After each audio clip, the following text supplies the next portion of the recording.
ગુજરાત વિધાનસભાની સમિતિઓમાં થશે મોટા ફેરફાર। ધારાસભ્યો મંત્રી બનતા વિધાનસભાની સમિતિઓમાં ફેરફાર થશે। ખાલી પડેલી સમિતિઓમાં નિમણૂક માટેની પ્રક્રિયા। જાહેર હિસાબ સમિતિમાં 6 જગ્યા ખાલી પડતા નિમણૂક થશે। નાણાં સંબંધિત વિધાનસભાની 4 સમિતિમાં ચૂંટણી થઈ શકે છે।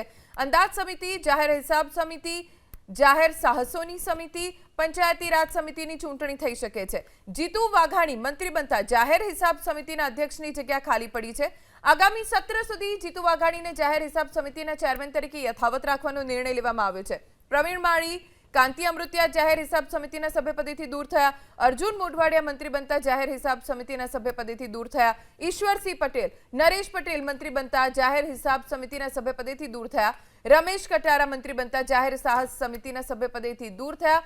તો પીસી બરંડા અનુસૂચિત જનજાતિના કલ્યાણ માટેની સમિતિમાંથી દૂર થયા। જયરામ ગામિત પણ મંત્રી બનતા अनुसूचित जनजातिना कल्याण माटेनी समितिमांथी दूर थया। त्रिकम छांगा सामाजिक शैक्षणिक रीते पछात वर्गोना कल्याण माटेनी समितिमांथी दूर थया। संजयसिंह महिड़ा मंत्री बनता सभ्योनी गैरहाजरी बाबतनी समितिमांथी दूर थया। दर्शनाबेन वाघेला मंत्री बनता सभागृहना मेज पर कागळो मूकवानी समितिमांथी दूर थया।